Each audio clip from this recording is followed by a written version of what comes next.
So in this video, you'll learn how to add the Steps widget to the home screen of your Samsung Galaxy A26, A36 and A56.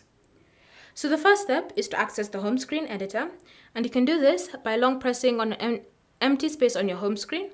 And then once you're in editing mode, simply select Widgets. Under Widgets, scroll until you find Samsung Health and tap on it to view the different styles available. Look for Steps.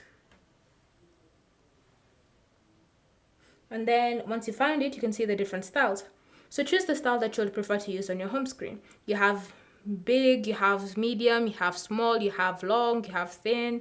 So just to decide which option you'd prefer to use on your home screen, and then select it and tap on add so that it can be added to your home screen. So you can see here clearly it's been added to my home screen. So now all I need to do is just go ahead and set it up. So just tap on get started, and then go through the process of setting up your widget so that you can start using it on your phone.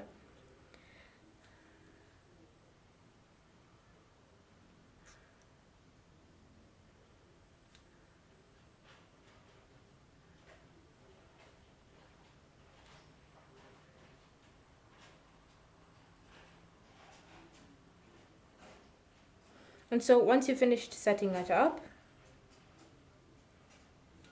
you can now start using the Steps widget. So tap to enable, and then confirm your choice, giving it the necessary permissions. And from here, you can now start using the Steps widget on your phone. So the next step is you can now resize it and customize it to your liking.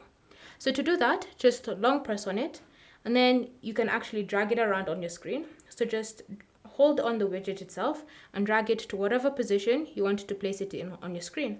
So you can move it across home screen pages. So you can just move it across the borders that appear, and you can move it to the next home screen page. Then once you're happy, you can just let go of the screen to place the widget. You'll also notice that whenever you long press on the widget itself, it normally has these handles that are available for you to use. So you can use these handles to adjust the size of the widget to your liking so that you can get your perfectly sized widget according to your preferences. And then you can go a step further by changing the color of the widget. So you can long press on it like this, then tap on the option settings. And under settings, you can see all these different colors that are options that are available for you to customize the widget. So you can use this preview to get a sense of how the customizations will look like on your device. And so just go ahead and have fun customizing the widget to your liking. Then when you're happy, just tap on save to apply the changes. And so you can see you've successfully added, customized, set up the Steps widget on your Samsung Galaxy A26, A36 and A56 home screen. Thank you for watching. If you have any questions or comments, leave them down below and we'll get back to you.